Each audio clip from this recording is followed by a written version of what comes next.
السلام علیکم ورحمۃ اللہ وبرکاتہ۔ محرم الحرام محترم مہینوں میں سے ہے، اور حدیث پاک میں اس کو اللہ کا مہینہ کہا گیا ہے۔ جس طرح کہ رمضان المبارک کو اللہ کا مہینہ فرمایا گیا، اسی طرح محرم الحرام کو بھی اللہ کا مہینہ قرار دیا گیا ہے۔ ویسے تو ہر چیز اللہ تعالیٰ کی ہے، لیکن بعض چیزوں کی نسبت اللہ تعالیٰ کی طرف قرآن کریم میں کی گئی ہے یا حدیث مبارکہ میں کی گئی ہے۔ یہ نسبت ان چیزوں کی عظمت کے لیے ہوتی ہے کہ یہ چیزیں اللہ کے لیے اللہ کی ہیں، گویا کہ بڑی خاص چیزیں ہیں۔ تو لہٰذا اس مہینے کو سوگ کا مہینہ کہنا درست نہیں ہے۔ جب اللہ کا مہینہ ہے، محترم مہینہ ہے، تو اللہ کا مہینہ سوگ کا مہینہ نہیں ہوتا، عزت کا مہینہ ہوتا ہے، شرافت کا مہینہ ہوتا ہے۔ جہاں تک تعلق ہے حضرت حسین ابن علی رضی اللہ تعالی عنہ کی شہادت کا، تو وہ تو ایک مقام و مرتبہ ہے جو نواسۂ رسول کو حاصل ہوا، اور اس دن میں یہ مقام اللہ تبارک و تعالی نے ان کو عطا فرمایا۔ تاریخ میں اور احادیث میں اور بھی بہت سارے واقعات اس دن کے بارے میں آتے ہیں، بعض صحیح بھی ہیں اور بعض من گھڑت اور غلط بھی اس میں ملا لیے گئے ہیں۔ ہمارے لیے دو حکم ہیں عاشورہ محرم کے حوالے سے۔ پہلا تو 10ویں محرم جسے عاشورہ محرم کہا جاتا ہے، اس کا روزہ رکھنا سنت اور مستحب ہے، اور حدیث پاک کے مطابق عاشورہ محرم کا روزہ رمضان المبارک کے بعد سب سے افضل روزہ ہے۔ رمضان کے روزے فرض ہونے سے پہلے عاشورہ محرم کا روزہ فرض تھا۔ جب رمضان کی فرضیت نازل ہوئی تو پھر محرم کی 10ویں تاریخ کے روزے کی فرضیت ختم ہو گئی، البتہ اس کی سنیت اور اس کا مستحب ہونا باقی رہا۔ جناب نبی کریم صلی اللہ علیہ وسلم برابر 10ویں محرم کا روزہ رکھا کرتے تھے۔ اپنی وفات سے 1 سال قبل آپ نے یہ فرمایا کہ یہودی بھی 10ویں محرم کا روزہ رکھتے ہیں اور ہم بھی 10ویں محرم کا روزہ رکھتے ہیں، تو ہماری ان کے ساتھ ایک مشابہت سی پیدا ہو جاتی ہے جو کہ نہیں ہونی چاہیے۔ تو آپ نے فرمایا وَلَوْ أَبْقَيْتُ مِنْ قَابِلٍ لَأَصُومَنَّ التَّاسِعَ، اگر آئندہ برس میں زندہ رہا تو میں 10ویں کے ساتھ 9ویں محرم کا بھی روزہ رکھوں گا۔ لیکن آئندہ محرم آنے سے پہلے نبی کریم صلی اللہ علیہ وسلم کا انتقال ہو گیا، تو آپ 10ویں کے ساتھ 9ویں کا روزہ نہیں رکھ سکے، لیکن آپ نے اس کا حکم فرما دیا اور اس کی گویا کہ رغبت دلا دی۔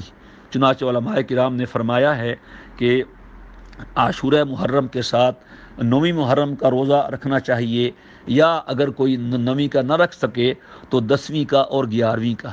بہتر تو یہی ہے کہ 9-10 محرم کا روزہ رکھے، کیونکہ آپ صلی اللہ علیہ وسلم نے 9ویں محرم کے بارے میں فرمایا تھا کہ میں 9 کا روزہ رکھوں گا 10 کے ساتھ۔ اگر کسی مجبوری سے 9 کا نہ رکھ سکے تو 10 کا اور 11 کا رکھ لے، اس لیے کہ مشابہت سے پھر بھی وہ بچ جائے گا۔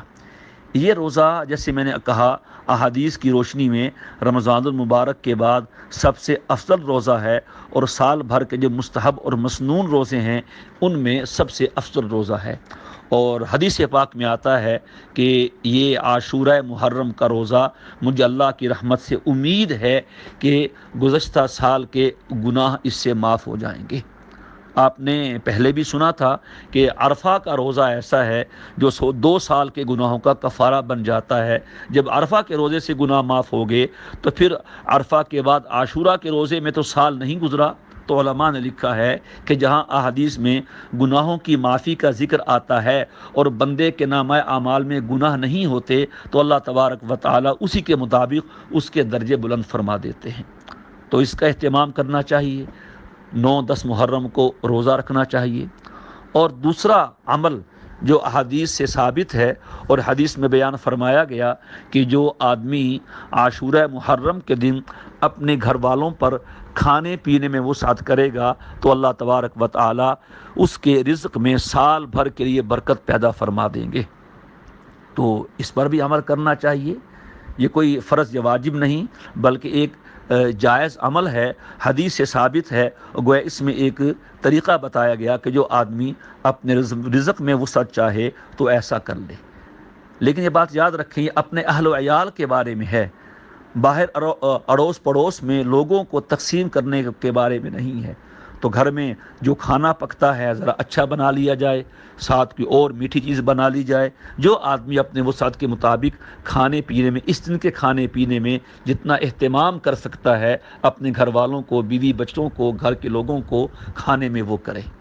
اب بعض لوگ یہ کہتے ہیں کہ ایک طرف تو اس دن کے روزے کا حکم دیا گیا اور دوسری طرف گھر کے کھانے میں وسعت کا حکم دیا گیا، جب روزہ ہوگا تو گھر کے کھانے پینے میں وسعت کیسی ہوگی؟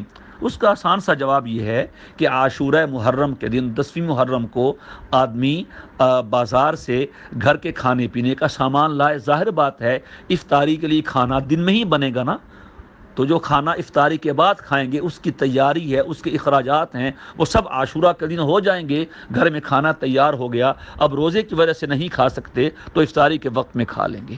یہ دو عمل ہیں جو حدیث سے ثابت ہیں۔ اس کے علاوہ جو اعمال لوگوں نے بنائے ہوئے ہیں کہ سبیلیں لگانا اور لوگوں کے ہاں سبیل کا کھانا بھیجنا، اس قسم کی چیزیں کرنا، یہ بعد کی بدعات ہیں اور خرافات ہیں۔ ایسا نہیں کرنا چاہیے، ہر موقع کی سنت پہ عمل کرنا چاہیے اور ہر موقع کی بدعات سے بچنا چاہیے۔ اللہ تبارک و تعالی ہم سب کو ان سنتوں پر عمل کرنے کی توفیق عطا فرمائے۔ السلام علیکم ورحمۃ اللہ وبرکاتہ۔